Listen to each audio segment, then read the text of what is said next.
Dalam Bapa dan Putra dan Roh Kudus. Amin.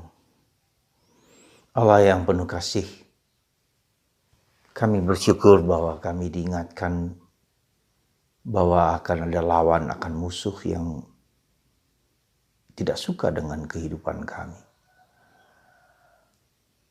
Dan diingatkan bahwa harus siap-siap dan waspada terhadap segala kemungkinan. Sebagaimana Yesus sendiri diperlakukan oleh orang-orang yang membenci Dia. Maka akan ada banyak orang juga yang membenci kita karena iman, karena kehidupan kita, atau apapun juga. Di mana kita karena Kristus, kita diperlakukan tidak adil.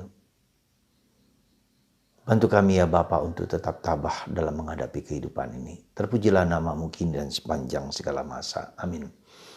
Para saudaraku terkasih, kita sekali lagi diingatkan oleh Yesus bahwa akan ada selalu penganiayaan, akan ada selalu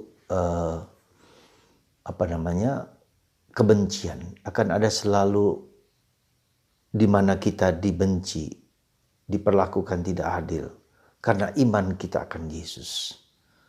Kita disingkirkan, bahkan dipersekusi, ya, diperlakukan yang tidak wajar karena iman akan Yesus. Dan Yesus mengingatkan kita akan semua hal itu.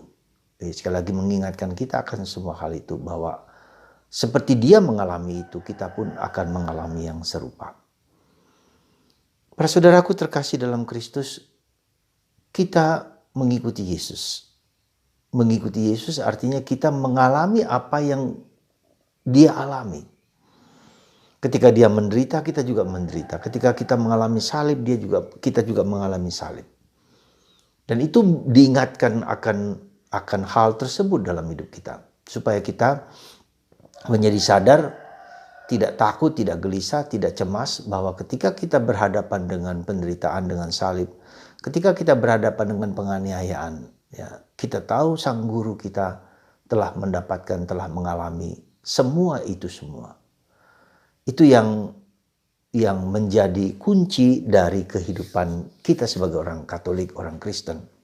Maka sekali lagi saya mengingatkan kembali akan dua orang kudus yang hari Minggu lalu dikuduskan, kanonisasi, ya, Santo Titus Bransma dan Santo Devasa Ayam dari India, seorang awam yang sungguh-sungguh mengalami apa yang dialami oleh Yesus. 3 tahun Devasa Ayam mengalami penderitaan.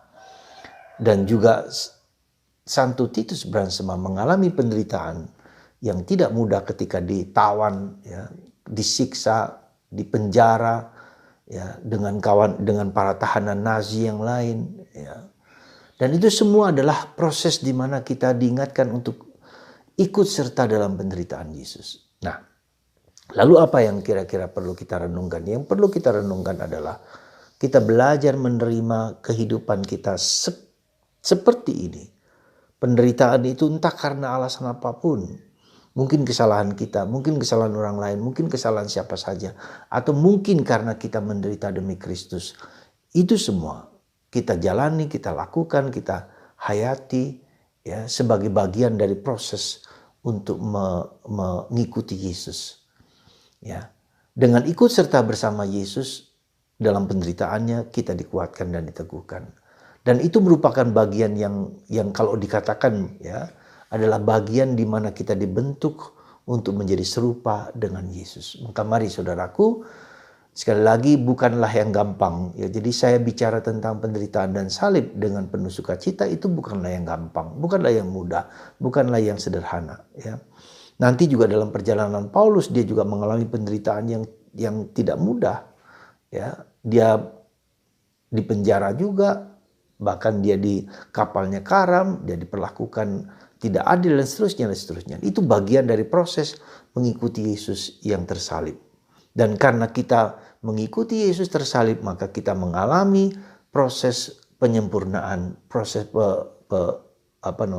pendidikan yang Tuhan berikan lewat penderitaan dan salib yang kita hadapi dari situasi di mana kita berada. Sekali lagi, para saudara, mari kita mohon rahmat supaya kita tetap kuat, tetap tabah dalam penderitaan yang sedang kita alami. kita bersyukur harus mengalami seperti yang Yesus alami. Semoga kita tetap kuat dan tabah dalam menghadapi itu. Dan penuh sukacita, penuh kegembiraan.